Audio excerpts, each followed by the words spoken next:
lecture is about the need for quantum mechanics, which I really ought to just have called Why Do We Need Quantum Mechanics? This subject has a reputation for being a little bit annoying, so why bother with it? Well, first off, for some historical context, imagine yourself back in 1900, turn of the century. Science has really advanced a lot. We have electricity, we have all this fabulous stuff that electricity can do, and even almost 100 years before that, physicists thought they had things figured out. There's a famous quote from Laplace, given for one instant an intelligence which could comprehend all the forces by which nature is animated, and the respective position of the beings which compose it. Nothing would be uncertain in the future, as the past would be present to its eyes. Now, maybe you think intelligence which can comprehend all the forces of nature is a bit of a stretch, and maybe such a being which can know all the respective positions of everything in the universe is a bit of a stretch as well. But the feeling at the time was that if you could do that, you would know everything. If you had perfect knowledge of the present, you could predict the future. And of course you could infer what happened in the past. And everything is connected by one unbroken chain of causality. Now, in 1903, Albert Michelson, another famous quote from that time period, said, "The more important fundamental laws and facts of physical science have all been discovered. Our future discoveries must be looked for in the 6th place of decimals." Now, this sounds rather audacious. This is 1903, and he thought that the only thing that we had left to nail down was the part in a million level precision. Well, to be fair to him, he wasn't talking about never discovering new fundamental laws of physics. He was talking about really astonishing discoveries, like the discovery of Uranus on the basis of orbital perturbations of Neptune. Never having seen the planet Uranus before, they figured out that it had to exist just by looking at things that they had seen. That's pretty impressive.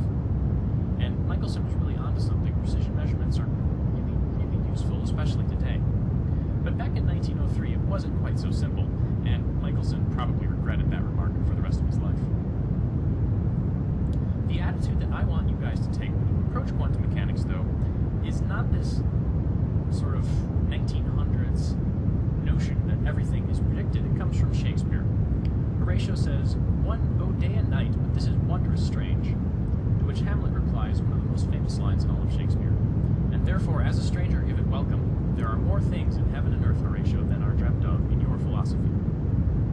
So that's the attitude I want you guys to take when you approach quantum mechanics. It is wondrous strange, and we should give it welcome. There are some things in quantum mechanics that are deeply non-intuitive, but if you approach them with an open mind, quantum mechanics is a fascinating subject. There's a lot of really fun stuff that goes on. Now, to move on to the necessity for quantum mechanics, there were some dark clouds on the horizon even at the early 20th century. Michelson wasn't quite having a big enough picture in his mind when he said that everything was down to the 6th place of decimals. The dark clouds on the horizon, at least according to Kelvin here, were a couple of unexplainable experiments. One, the black body spectrum. Now, a black body you can just think of as a hot object.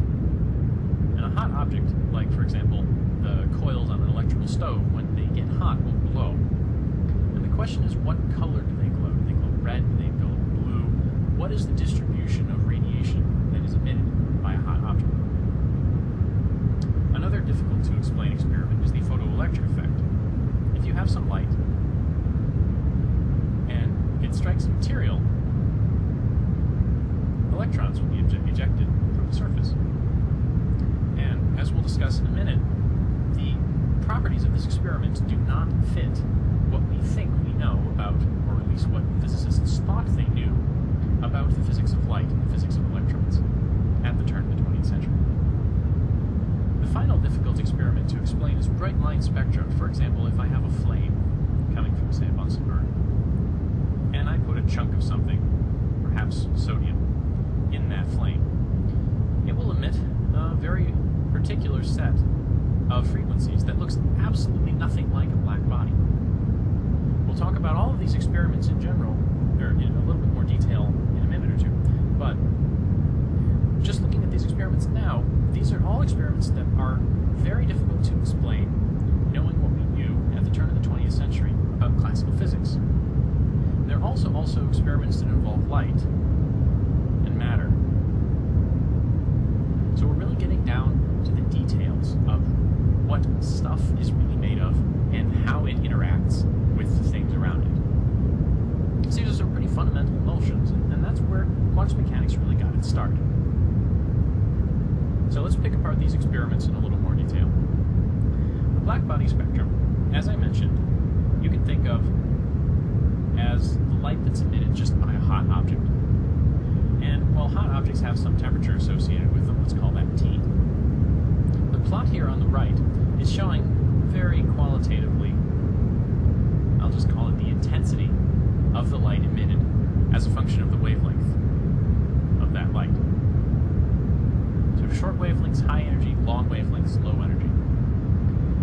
Now if you look at T equals 3500 Kelvin curve here, it has a long tail to long wavelengths, and it cuts off pretty quickly as you go to short wavelengths, so it doesn't emit very much high energy light.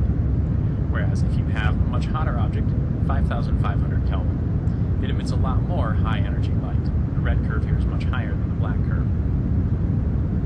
Now if you try to explain this, knowing what early 20th century physicists knew about radiation and about electrons and about atoms and how they could possibly emit light, you get a prediction. And it works wonderfully well up until about here, at which point it blows up to infinity. Infinities are bad in physics. This is the Rayleigh-Jeans law, and it works wonderfully well for long wavelengths. It does not work at all for short wavelengths. That's called the ultraviolet catastrophe, if you've heard that term. On the other end of things, if you look at what happens down here, well, it's not so much a prediction, but an observation. But there's a nice formula that fits here. So on one side, we have a prediction that works well on one end, but doesn't work on the other.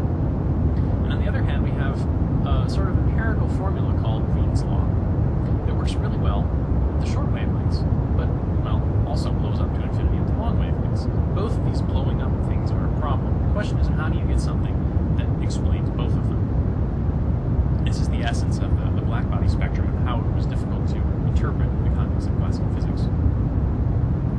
The next experiment I mentioned is the photoelectric effect. This is sort of the opposite problem. It's not how a material emits light, it's how light interacts with the material. So you have light coming in, and the experiment is usually done like this. You have your chunk of material, typically a metal, and when light hits it, electrons are ejected from the surface, hence the electric part of the photoelectric effect. And you do all this in a vacuum, and the electrons are then allowed to go across a gap to some other material, another chunk of metal, where they strike this metal. And the experiment is usually done like this. You connect it up to a battery. So you have your material on one side, your material on the other. You have light hitting one of these materials and ejecting electrons. And you tune the voltage on this battery such that your electrons, when they're ejected, never quite make it. So the electric field produced by this voltage is opposing the motion of the electrons. When that voltage is just high enough to stop the motion of the electrons, keep them from completely making it all the way across, we'll call that the stopping voltage. Now, it turns out that what classical E&M predicts, as I mentioned, doesn't match what actually happens in reality. But let's think about what does classical E&M predict here. Well, classical electricity and magnetism says that electromagnetic waves here have electric fields and magnetic fields associated with them. And these are propagating waves. If I increase the intensity of the electromagnetic wave, that means the magnitude of the electric field involved in the electromagnetic wave is going to increase. And if I'm an electron sitting in that electric field, the energy I acquire is going to increase. That means V stop is going to increase, because I'll have to have more voltage to stop a higher energy electron, as would be produced by a higher intensity beam of light. The other parameter of this incoming light is its frequency. So we can think about varying the frequency. If I increase the frequency, I have more intense light. Now, that doesn't say anything about the string, if I increase the frequency, I don't necessarily have more intense light. The electric field magnitude is going to be the same, which means the energy and the stopping voltage will also be the same. Now, it turns out what actually happens in reality does not match this at all. In reality, when the intensity increases, the energy, which I should really write as V stop, the stopping voltage necessary, doesn't change. And when I increase the frequency, the voltage necessary to stop those electrons increases. So this is sort of exactly the opposite. What's going on here? That's the puzzle in explaining the photoelectric effect. Just to briefly check your understanding, consider these plots of stopping voltage as a function of the parameters of the incident light, and check off which you think shows the classical prediction for the photoelectric effect. The third experiment that I mentioned is bright line spectrum. And as I mentioned, this is what happens if you take a flame or some other means of heating a material, like the bar of sodium I mentioned earlier. This will emit light, and in this case, the spectrum of light from red to blue of sodium looks like this. Actually, I'm sorry, that's not sodium, that's mercury. These are four different elements: hydrogen, mercury, neon, and xenon. And instead of getting a broad, continuous distribution like you would from a black body, under these circumstances where you're talking about gases, you get these very bright regions. It's the spectrum, instead of looking like a smooth curve like this, looks like spikes. Those bright lines are extraordinarily difficult to explain with classical physics, and this is really the straw that broke the camel's back, broke classical physics' back, that really kicked off quantum mechanics. How do you explain this? This is that famous photograph that I mentioned. This is really the group of people who first built quantum mechanics. Now, I mentioned three key experiments. The black body spectrum. This guy figured that out. This is Planck. The photoelectric effect. This guy, who I hope needs no introduction, this is Einstein, figured that out. This is the paper that won Einstein the Nobel Prize. And as far as the bright line spectrum of atoms, it took a much longer time to figure out how all of that fit together. And it took a much larger group of people. But they all happen to be present in this photograph. There's this guy, and this guy, and these two guys, and this guy. This photograph is famous because these guys worked out quantum mechanics. But that's not the only, these aren't the only famous people in this photograph. You know this lady as well. This is Marie Curie. This is Lorentz, which if you studied special relativity, you know Einstein used the Lorentz transformations. Pretty much everyone in this photograph is a name that you know.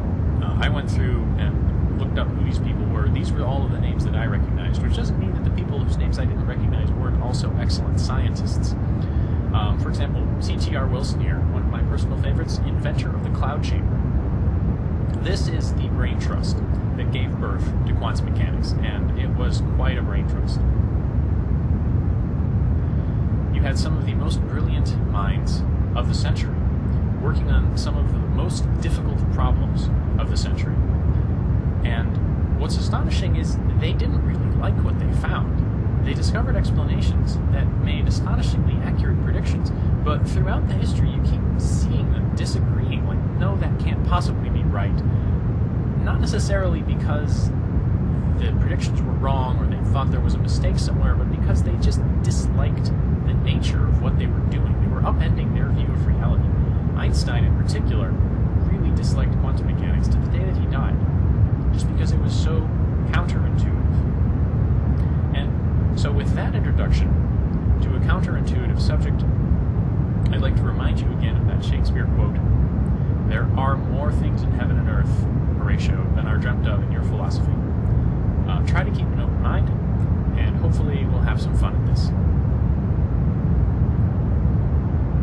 No, quantum mechanics has something to do with explaining the interactions of light and matter, for instance, in the context of the photoelectric effect, or black body radiation, or bright line spectra of atoms and molecules.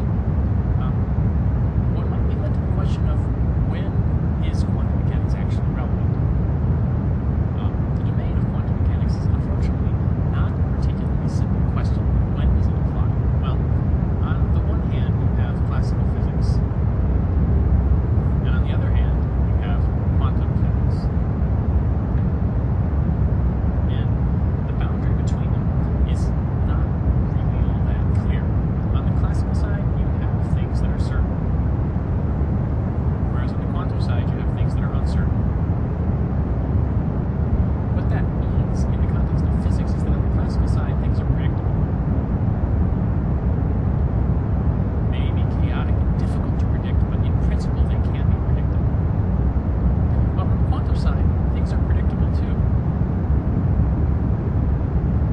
But with a caveat. In the classical side, you determine everything. Basically, every property of the system can be known with perfect precision, whereas in quantum mechanics, what you predict are probabilities. And learning to work with probabilities is going to be the first step to getting comfortable with quantum mechanics. The boundary between these two realms, when the uncertain and probabilistic effects of quantum mechanics start to become relevant, is really a dividing line between things that are large and things that are small. And that's not a particularly precise way of stating things. Doing things more mathematically, quantum mechanics applies, for instance, when angular momentum, L, is on the scale of Planck's constant, or the reduced Planck's constant, h bar. Now, h bar is the fundamental scale of quantum mechanics, and it appears not only in the context of angular momentum. Planck's constant has units of angular momentum. So if your angular momentum is of order Planck's constant or smaller, you're in the domain of quantum mechanics. We'll learn more about uncertainty principles later as well, but uncertainties in this context have to do with products of uncertainties. For instance, the uncertainty in the momentum of a particle times the uncertainty in the position of a particle. This, if it's comparable to Planck's constant, is also going to give you the realm of quantum mechanics. Energy and time also have an uncertainty relation, again, approximately equal to Planck's constant. Most fundamentally, the classical action, when you get into more advanced studies of classical mechanics, you'll learn about a quantity called the action, which has to do with the path the system takes as it evolves in space and time. If the action of the system is of order Planck's constant, then you're in the quantum mechanical domain. Now, Planck's constant is a really small number. It's 1.05 times 10 to the negative 34 kilogram meters squared per second. Times 10 to the negative 34 is a small number. So if we have really small numbers, then we're in the domain of quantum mechanics. In practice, these guys are the most useful, whereas this is the most fundamental. But we're more interested in useful things than we are in fundamental things. For example, the electron in the hydrogen atom. Now, you know from looking at the bright line spectra that this should be in the domain of quantum mechanics. But how can we tell? Well, to use one of the uncertainties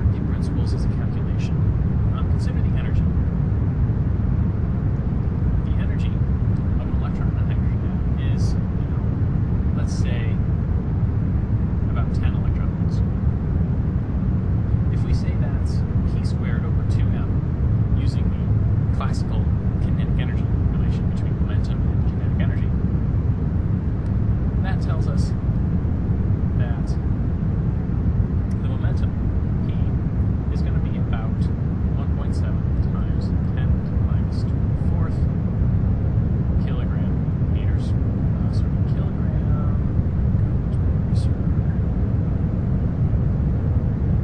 Kilogram meters per second. Now, this suggests that the momentum of the electron is, non-zero. But if a hydrogen atom itself is not moving, we know the average momentum of the electron is zero. So if the momentum of the electron is going zero with still some momentum being given to the electron, this is more the uncertainty in the electron momentum than the electron momentum itself. The next quantity, if we're looking at the uncertainty relation between momentum and position, is we need to know the size of the uncertainty in the position of the electron, which has to do with the size of the atom. And the size of the atom, that's about 0.1 nanometers, which, if you don't remember the conversion from nanometers, is 10 to the minus 10th meters. So let's treat this as delta x, our uncertainty in position, because we don't really know where the electron is within the atom, so this is a reasonable guess of the uncertainty. Now, if we calculate these two things together, delta p, delta x, you get something, I should say this is approximate because this is very approximate, 1.7 times 10 to the negative 34th, and if you plug the units, it's kilogram meter squared per second. This is about equal to h bar. So this tells us that quantum mechanics is definitely important here. We have to do some quantum in order to understand the system. As an example of another small object that might have quantum mechanics relevant to it, this is one that we would actually have to do a calculation. I don't know intuitively whether a speck of dust in the light breeze is in the realm of quantum mechanics or classical physics. I went online and looked up some numbers. For a speck of dust, let's say the mass is about 10 to the minus 6th kilograms, a microgram. It has a velocity in this light breeze of, let's say, 1 meter per second. And make some sort of space here. The size of this speck of dust is going to be about 10 to the minus 5 meters. So these are the basic parameters of this speck of dust along the breeze. Now we can use some calculations with this. For instance, momentum. Well, in order to understand quantum mechanics, there's some basic vocabulary that I need to go over. So let's talk about the key concepts in quantum mechanics. Thankfully, there are only a few. There's really only three. And the first is the wave function. The wave function is, and always has been, written as psi, the Greek letter. My handwriting gets a little lazy sometimes, and it'll end up just looking like this, but technically, it's supposed to look something like that. Details are important, provided you recognize the symbol. Psi is a function of position, potentially in 3 dimensions, x, y, and z, and time. And the key facts here is that psi is a complex function, which means that while x, y, z, and t here are real numbers, psi, evaluated at a particular point in space, will potentially be a complex number with both a real and imaginary part. What is subtle about the wave function, and we'll talk about this in great detail later, is that while it represents the state of the system, it doesn't tell you with any certainty what the observable properties of the system are. It really only gives you probabilities.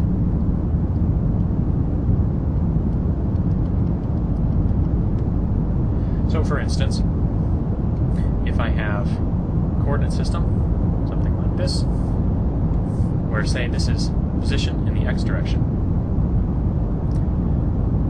psi with both real and imaginary parts might look something like this. This could be the real part of psi, and this could be, say, the complex or the imaginary part of psi. What is physically meaningful is the squared magnitude of psi, which might look something like this in this particular case. And that is related to the probability of finding the particle at a particular point in space. As I said, we'll talk about this later, but the key facts that you need to know about the wave function is that it's complex and it describes the state of the system, but not with certainty. The next key concept in quantum mechanics is that of an operator. Now, operators are what connect psi to observable quantities. That is one thing operators can do. Just a bit of notation, usually we use hats for operators. For instance, x hat or p hat are operators that you'll encounter shortly. Operators act on psi. So if you want to apply, for instance, the x hat operator to psi, you would write x hat psi. As if this were something that were, as it appears on the left of psi, the assumption is that x acts on psi. If I write psi x hat, doesn't necessarily mean that x hat acts on psi. You assume operators act on whatever lies to the right. Likewise, of course, p hat psi. Now, we'll talk about this in more detail later, but x hat, the operator, can be thought of as just multiplying by x. So if I have psi as a function of x, x hat psi is just going to be x times psi of x. So if psi was a polynomial, you could multiply x by that polynomial. The p operator, p hat, is another example, is a little bit more complicated. This is just an example now, and technically this is the momentum operator, but we'll talk more about that later. It's equal to minus h bar times the derivative with respect to x. So this is again something that needs a function, needs the wave function to actually give you anything meaningful.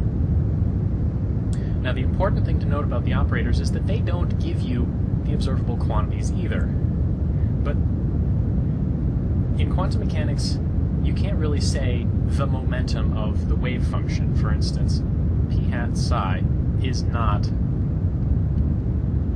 and I'll put this in quotes because you won't hear this phrase very often, the momentum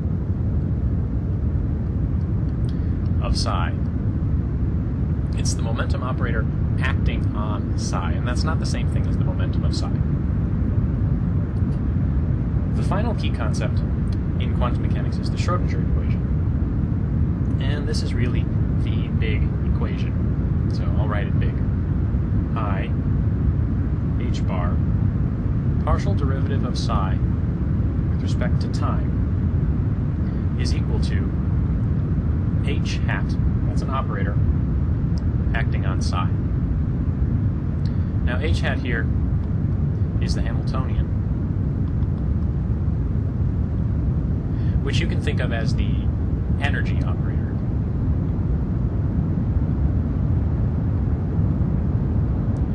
So the property of the physical system that H is associated with is the energy of the system. And the energy of the system can be thought of as a kinetic energy. So we can write a kinetic energy operator plus a potential energy operator together acting on psi. And it turns out the kinetic energy operator can be written down. This is going to end up looking like minus h bar squared over 2m partial derivative of psi with respect to, second partial derivative of psi with respect to position. Plus, and then the potential energy operator is going to look like the potential energy as a function of position, just multiplied by psi. So this is the Schrödinger equation. Typically, you'll be working with it in this form. So I h bar times the partial derivative with respect to time is related to the partial derivative with respect to space, and then multiplied by some function. The basic quantum mechanics that we're going to learn in this course mostly revolves around solving this function and interpreting the results. So to put these in a bit of a roadmap, we have operators. We have the Schrödinger equation.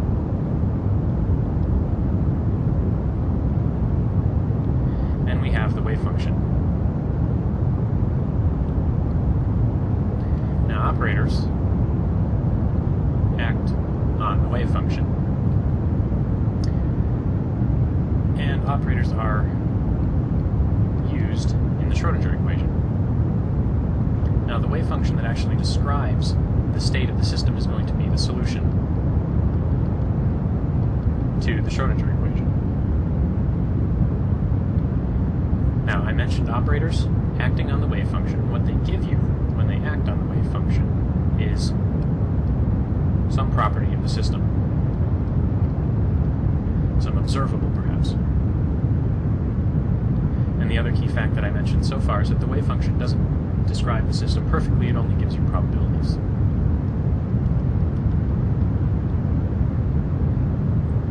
So that's our overall concept map. To put this in the context of the course outline, the probabilities are really the key feature of quantum mechanics. And we're going to start this course with a discussion of probabilities. We'll talk about the wave function after that and how the wave function is related to those probabilities. And we'll end up talking about operators and how those operators and the wave functions together give you probabilities associated with observable quantities. That will lead us into a discussion of the Schrödinger equation, which will be most of the course, really. The bulk of the material before the first exam will be concerned with various examples. Solution to the Schrödinger equation under various circumstances. This is really the main meat of quantum mechanics in the beginning. After that, we'll do some formalism. And what that means is we'll learn about some advanced mathematical tools that make keeping track of all the details of how all of this fits together a lot more straightforward. And then we'll finish up the course by doing some applications. So those are our key concepts and a general roadmap through the course. Hopefully now you have the basic vocabulary necessary to understand phrases like the momentum operator acts on the wave function, or the solution to the Schrödinger equation describes the state of the system, and that sort of thing. Don't worry too much if these concepts haven't quite clicked. In order to really understand quantum mechanics, you have to get experience with them. These are not things that you really have any intuition for based on anything you've seen in physics so far. So bear with me, and this will all make sense in the end, I promise. Complex numbers, or numbers involving, conceptually you can think about it as the square root of -1, I, are essential to understanding quantum mechanics, since some of the most fundamental concepts of quantum mechanics, for instance the wave function, are expressed in terms of complex numbers.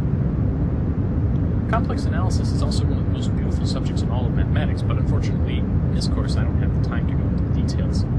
Lucky you, perhaps. Here's what I think you absolutely need to know to understand quantum mechanics from the perspective of complex analysis. First of all, there's the basic definition. I squared is equal to -1, which you can think of also as I equals the square root of -1. In general, a complex number, z, then, can be written as the sum of a purely real part, x, and a purely imaginary part, I times y. Note in this expression, z is complex, x and y are real, where I times y is purely imaginary. The terms purely real or purely imaginary, in the context of this expression like this, x plus I, y, something is purely real if y is 0, something is purely imaginary if x is 0. As far as some notation for extracting real and imaginary parts, typically mathematicians will use this funny calligraphic font to indicate the real part of x plus I, y, and the imaginary part of x plus I, y, and that just pulls out x and y. Note that both of these are real numbers. When you pull out the imaginary part, you get x and y, you don't get I, y, for instance. Another one of the most beautiful results in mathematics is e to the I pi plus 1 equals 0. This formula kind of astonished me when I first encountered it. but it is a logical extension of this more general formula that e raised to a purely imaginary power iy is equal to the cosine of y plus I times the sine of y. This can be shown in a variety of ways, in particular involving the Taylor series. If you know the Taylor series for the exponential, the Taylor series for cosine of y, and the Taylor series for sine of y, you can show quite readily that the Taylor series for a complex exponential is the Taylor series of cosine plus the Taylor series of sine. And while that might not necessarily constitute a rigorous proof, it's really quite fun if you get the chance to go through it. At any rate, the trigonometric functions here, cosine and sine, should be suggestive, and there is a geometric interpretation of complex numbers that we'll come back to in a minute. But for now, know that while we have rectangular forms like this, x plus iy, where x and y, the nomenclature there is chosen on purpose, you can also express this in terms of r e to the I theta, where you have now a radius and an angle.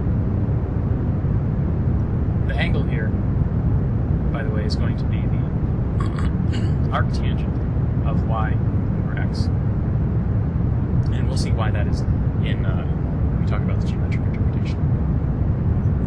But given these rectangular and polar forms of complex numbers, what are the basic operations though? How do we manipulate these things? Well, addition and subtraction in rectangular form is straightforward. If we have two complex numbers, a plus ib, and we want to add to that a second complex number, c plus id, we just add the real parts, a and c, and we add the imaginary parts, b and d. This is just like adding in any other sort of algebraic expression. Multiplication is a little bit more complicated. You have to distribute, and you distribute in the usual sort of draw a smiley face kind of way. A times c and a times d are going to end up together in the real part. The reason for that is, well, a times c, a and c both being real numbers, a times c will be real. Whereas ib times id, both being purely complex numbers, you'll end up with b times d times I squared, and I squared is minus 1. So you just end up with minus bd, which is what we see here. Otherwise, the complex part is perhaps a little more easy to understand. You have I times b times c, and you have a times I times d, both of which end up with plus signs in the complex part. Division, in this case, is like rationalizing a denominator, except instead of involving radicals, you have complex numbers. If I have some number a plus ib divided by c plus id, I can simplify this by both multiplying and dividing by c minus id. Note the sign change in the denominator here, c plus id, is then prompting me to multiply by c minus id over c minus id. Now when you do the distribution there, for instance, let's just do it in the denominator, c plus id times c minus id. My top eyebrows here in the smiley face, c squared minus, c squared times id, c squared plus, now id times minus id, which is, well, I'll just write it out, I times minus id, which is going to be d squared times I times minus I. So I squared times minus 1. And I squared is minus 1. So I have minus 1 times minus 1, which is just 1, so I can ignore that. I've just got d squared. So what I end up with in the denominator is just c squared plus d squared. What I end up with in the numerator, well, that's the same sort of multiplication thing that we just discussed. So the simplified form of this has no complex part in the denominator, which helps keep things a little simple and a little easier to interpret. Now, in polar form, addition and subtraction, well, they're complicated. Under most circumstances, if you have two complex numbers given in polar form, it's easiest just to convert to rectangular form and add them together there. Multiplication and division, though, in polar form have very nice expressions. Q e to the I theta times r e to the I phi. Well, these are just all real numbers multiplying together, and then I can use the rules regarding multiplication of exponentials, meaning if I have two things like e to the I theta and e to the I phi, I can just add the exponents together. It's like taking x squared times x to the 4th and getting x to the 6th. But qr e to the I theta plus phi So that was easy. We didn't have to do any distribution at all. The key fact here is that you add the angles together. In the case of division, it's also quite easy. You simply divide the radii, q over r, and instead of adding, you subtract the angles. So polar complex numbers expressed in polar form are much easier to manipulate in multiplication and in division, while complex numbers represented in rectangular form are much easier to manipulate for addition and subtraction. Taking the magnitude of a complex number, usually we'll write that as something like z, if z is a complex number, just using the same notation for absolute value of a real number. Usually is expressed in terms of the complex conjugate. The complex conjugate, notationally speaking, is usually written by whatever complex number you have, here in this case x plus iy, with a star after it. And what that signifies is you flip the sign on the complex part, on the imaginary part. X plus iy becomes x minus iy. The squared magnitude then, which is always going to be a real positive number, this absolute value squared notation is what you get from multiplying a number by its complex conjugate. And that's what we saw earlier with c plus id. Say I take the complex conjugate of c plus id and multiply it by c plus id. Well, the complex conjugate of c plus id is c minus id times c plus id. And doing the distribution like we did when we calculated the denominator, when we were simplifying the division of complex numbers in rectangular form, just gave us c squared plus d squared.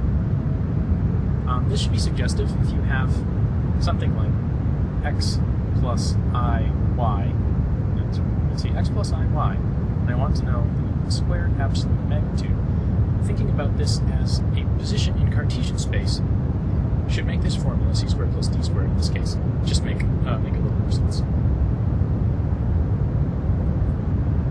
You can also, of course, write that in terms of real and imaginary parts.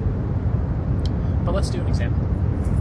If w is 3 plus 4i, and z is minus 1 plus 2i, first of all, let's find w plus z. W plus z is 3 plus 4i plus minus 1 plus 2i. That's straightforward.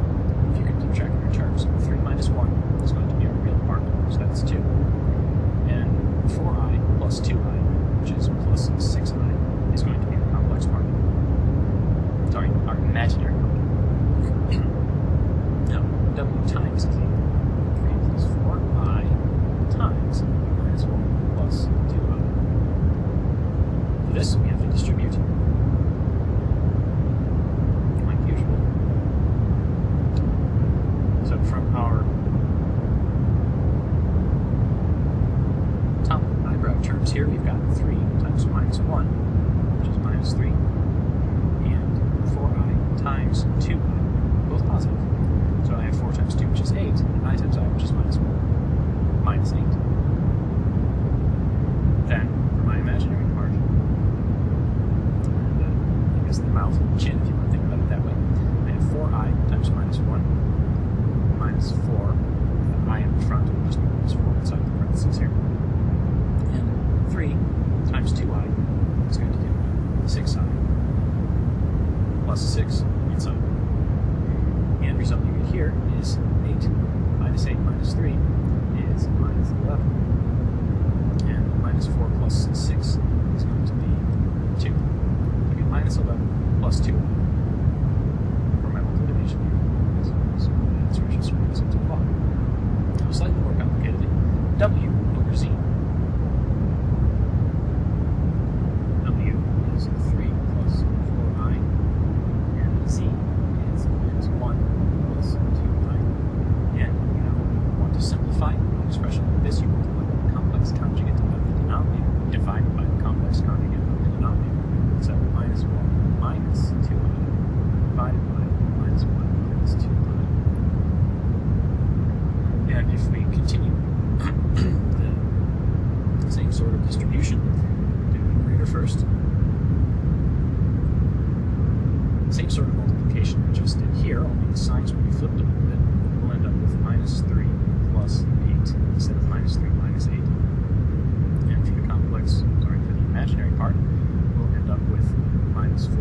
minus 6 instead of minus 4 plus 6. And you can work out the details of that distribution on your own if you want. The denominator is not terribly complicated, since we know we're taking the absolute magnitude of a complex number by multiplying a complex number by its complex conjugate. We can just write this out as the square of the real part, 1, plus the square of the imaginary part, minus 2, which squared is 4.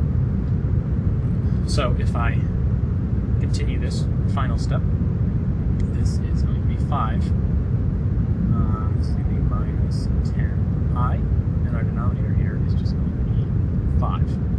So in the end, what I'll end up with is going to be 1 minus 2i. So it actually ended up being pretty simple in this case. Now for the absolute magnitude of w, 3 plus 4i, you can think of this as w times w star square root. You can think of this as the square root of the real part of w plus the imaginary part of w. Sorry, square root of the square of the real part plus the square of the imaginary part. Which is perhaps a little easier to work with in this case, so you don't have to distribute out complex numbers that way.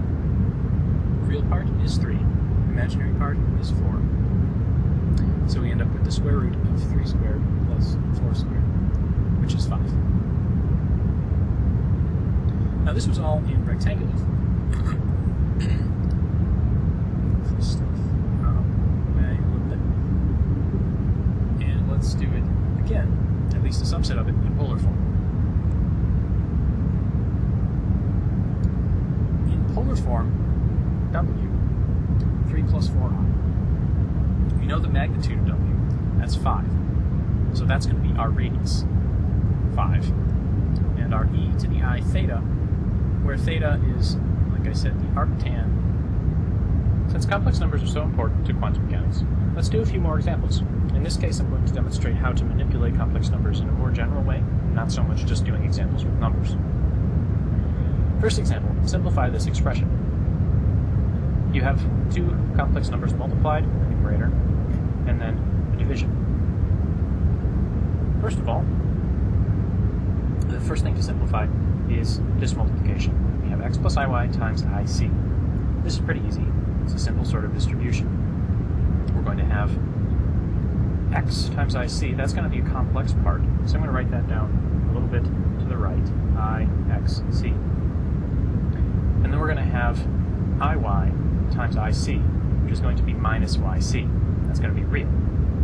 We also have a real part, the numerator from d here, so I'm going to write this as d minus yc plus ic. That's the result of multiplying this out. That's then going to be divided by f plus ig. Now in order to simplify this, we have a complex number in the denominator. You know you need to multiply by the complex conjugate and divide by the complex conjugate. So f minus ig divided by f minus ig.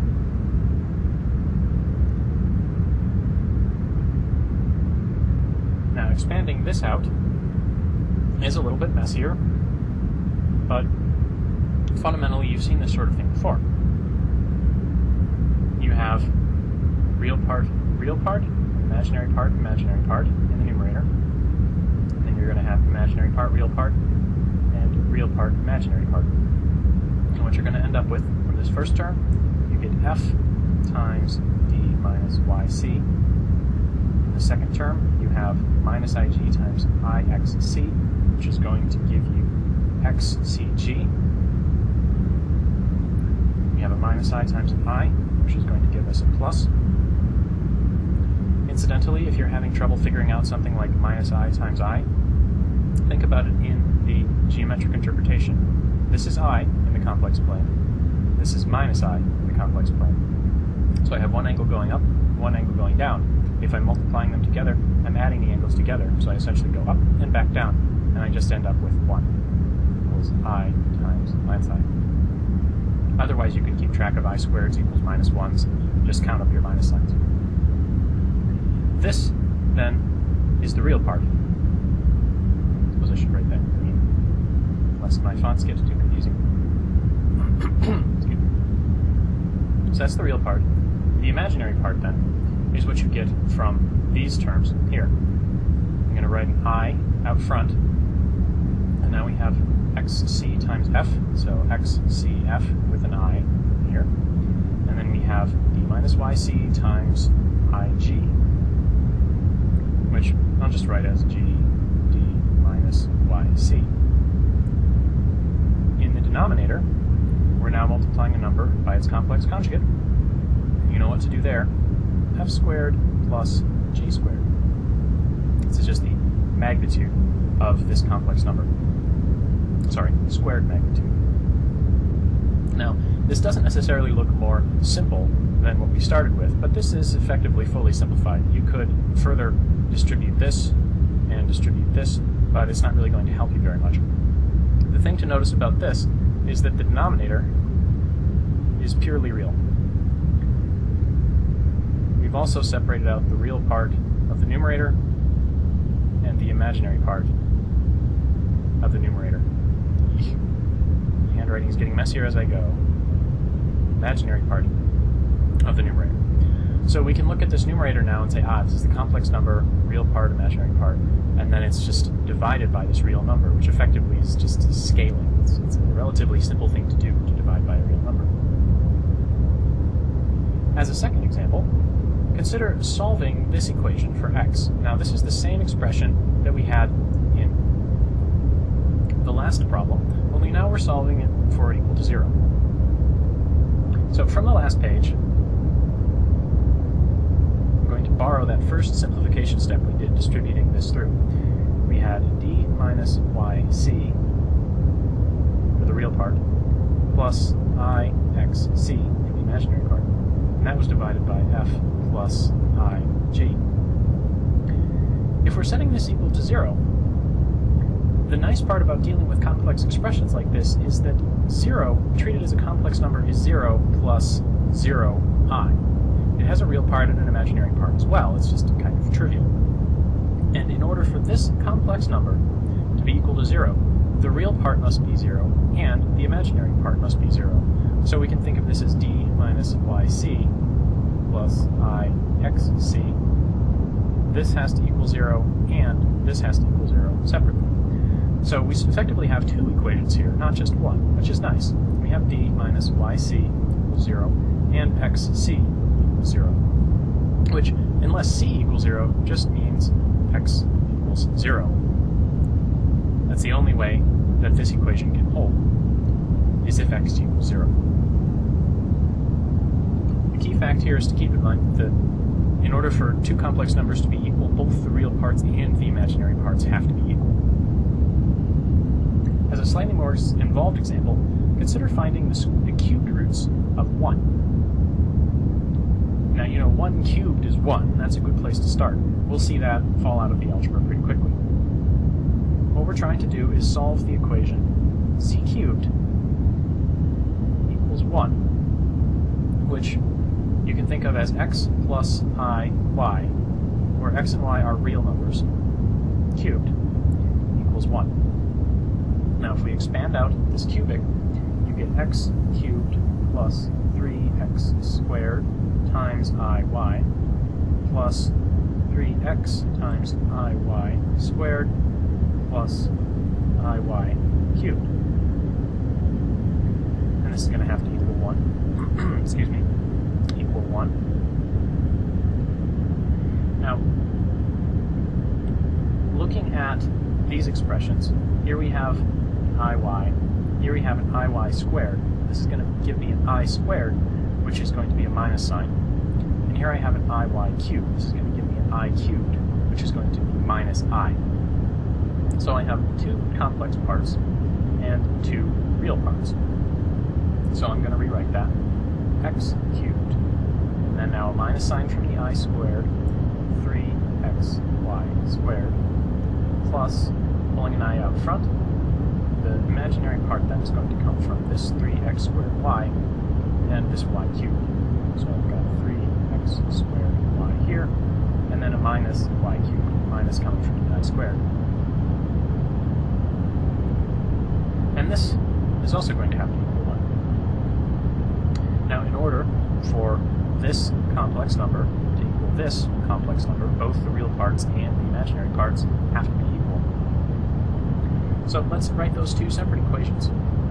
X cubed minus 3xy squared equals the real part of, this is the real part of the left-hand side, has to equal the real part of the right-hand side, 1. And the imaginary part of the left-hand side, 3x squared y minus y cubed, has to equal the imaginary part of the right-hand side, 0.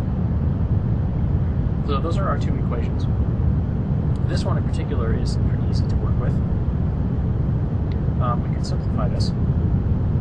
This is, we can factor a y out. This is y times 3x squared minus y squared, 0. One possible solution then is going to come from this. You have a product like this is equal to 0. Either this is equal to 0 or this is equal to 0.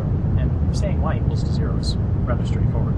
So let's say y equals 0. And let's substitute that into this expression. That's going to give us x cubed equals 1, which might look a lot like the equation we started with, z cubed equals 1, but it's subtly different because z is a general complex number, whereas our assumption in starting the problem this way is that x is a purely real number. So a purely real number, which when cubed gives you 1, that means x equals 1. So x equals 1, y equals 0, that's one of our solutions. Z equals 1 plus 0i, or just z equals 1. Now, you have told me that right off the bat, z cubed equals 1. Well, one possible solution is that z equals 1, since 1 cubed is 1. The other thing we can do here is we can say 3x squared minus y squared is equal to 0. This means that, just cheat a little bit and simplify this, 3x squared equals y squared. Now I can substitute this y squared into this expression as well. And what you end up with is x cubed minus 3x, and then y squared is equal to 3x squared, so 3x squared is equal to there. That has to equal 1. Let's move up here. What does that leave us with? That says x cubed minus 9x cubed equals 1. So minus 8x cubed equals 1. This means x, again, being a purely real number, is equal to minus 1/2. Minus 1/2 times minus 1/2 times minus 1/2 times 8 times minus 1 is equal to 1. You can check that pretty easily. Now, where does that leave us? That leaves us substituting this back into this expression, which tells us that 3x squared equals y squared, x equals minus 1/2, so 3 minus 1/2 squared equals y squared, which tells you that y equals plus or minus the square root of 3/4 if you finish your solution. So now we have two solutions for y here coming from one value for x, and that gives us our other two solutions to this cubic. We have a cubic equation. We would expect there to be three solutions, especially when we're working with complex numbers like this. This is our other solution. Z equals minus 1/2 plus or minus the square root of 3/4 I. So those are our three solutions. Now, finding the cubed roots of 1 to be these complex numbers is not necessarily particularly instructive. However, there's a nice geometric interpretation. The cubed roots of unity like this, the nth roots of unity, doesn't have to be a cubed root. All lie on a circle of radius 1 in the complex plane. And if you check the complex magnitude of this number, the complex magnitude of this number, you will find that it is the unity. To check your understanding of this, a slightly simpler problem is to find the square roots of I. Put another way, you've got z, some generic complex number here, equals to x squared x plus iy. Quantity squared, if that's going to equal y, we'll expand this out, solve for x and y in two equations that will result from setting real and imaginary parts equal to each other.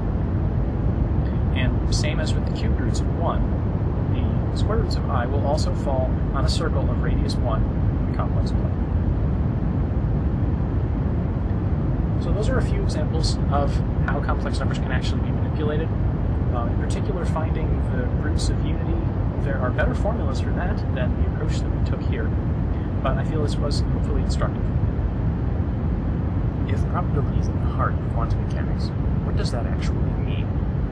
Well, the fundamental source of probability in quantum mechanics is the wave function psi. Psi tells you everything that you can in principle know about the state of the system, but it doesn't tell you everything with perfect precision.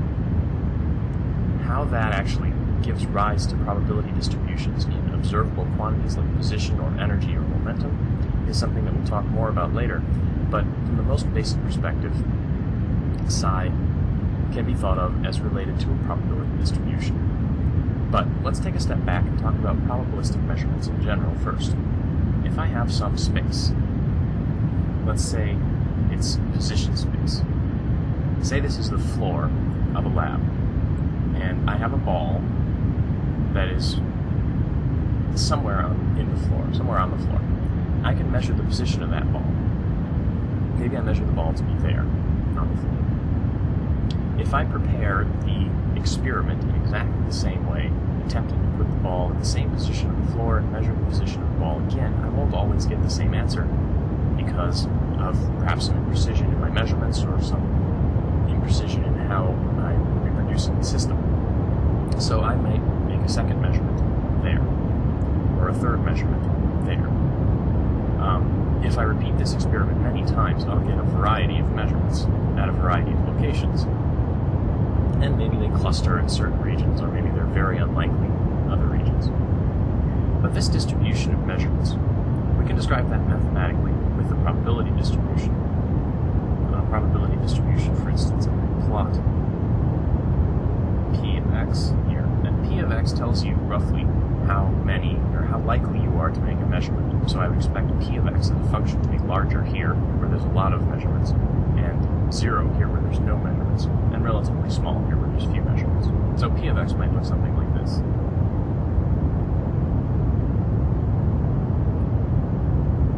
So the height of P of x here tells us how likely we are to make a measurement in a given location.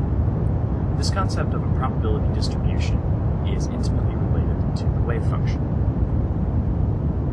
So the most simple way that you can think of probability in quantum mechanics is to think of the wave function psi of x. Now psi of x, you know, is a complex function, and a complex number can never really be observable. What would it mean, for example, to measure a position of, say, 2 plus 3i meters? This isn't something that's going to occur in the physical universe. But the fundamental interpretation of quantum mechanics that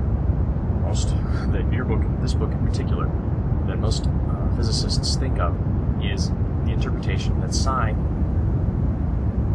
in the context of a probability distribution, the absolute magnitude of psi squared is related to the probability of finding a particle described by psi. So if the squared magnitude of psi is large at a particular location, that means it is likely that the particle will be found at that location. Now the squared magnitude here means that we have to take the squared magnitude of psi. We can't just take psi itself. So for instance, in the context of the plot that I just made on the last page, if this is x, and our y-axis here is psi. Psi has real and imaginary parts. So the real part of psi might look something like this, and the imaginary part might look something like this. And the squared magnitude would look something like, well, what you would imagine the squared magnitude of that function looking like? You can think of the squared magnitude of psi as the probability distribution. It's up a little bit, self-sourced. The squared magnitude of psi then can be thought of as a probability distribution in the likelihood of finding the particle at a particular location. Like I said, now, what does that mean mathematically? Mathematically, suppose you had two positions, A and B, and you wanted to know what the probability of finding the particle between A and B was. Given a probability distribution, you can find that by integrating the probability distribution. So the probability that the particle is between A and B is given by the integral from A to B of the squared absolute magnitude of psi dx. You can think of this as a definition. You can think of this as an interpretation. But fundamentally, this is what the physical meaning of the wave function is. It is related to the probability distribution of position associated with this particular state of the system. Now, what does that actually mean? And that's a bit of a complicated question. It's very difficult to answer. Suppose I have a wave function, which I'm just going to write as the square plot as the squared magnitude of psi now. Suppose it looks something like this. Now that means I'm perhaps likely to measure the position of the particle somewhere in the middle here. So suppose I do that. Suppose I measure the position of the particle here. So I've made a measurement now. That's in handwriting. I've made a measurement, and I've observed the particle be here. What does that mean in the context of the wave function? Now, everything that I can possibly know about the particle has to be encapsulated in the wave function. So after the measurement, when I know the particle is here, you can think of the wave function as looking something like this. Not going to be infinitely narrow because there might be some uncertainty. The width of this is related to the precision of the measurement. But the wave function, before the measurement was broad, like this, and the wave function after the measurement is narrow. What actually happened here? What about the measurement caused this to happen? This is one of the deep issues in quantum mechanics that is quite difficult to interpret. So what do we make of this? Well, one thing that you could think, just intuitively, is that, well, this probability distribution wasn't really all the information that was there. Really, the particle was there. Let's say this is point C. One interpretation is that the particle really was at C all along.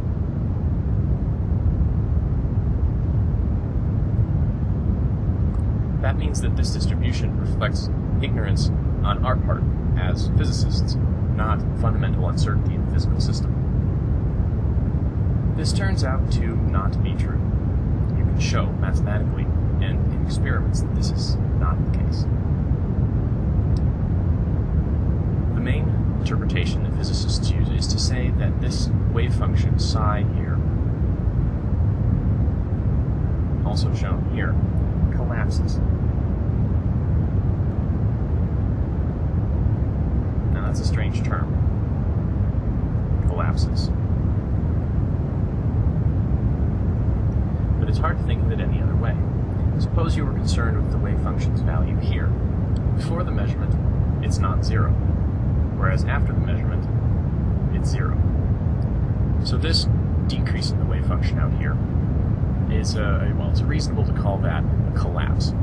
What that wave function collapse means is subject to some debate, and there are other interpretations. One interpretation that I'll mention very briefly, but we won't really discuss very much, is the many worlds interpretation. And that's that when you make a measurement like this, the universe splits. So it's not that the wave function all of a sudden decreases here. It's that for us, in our tiny little chunk of the universe,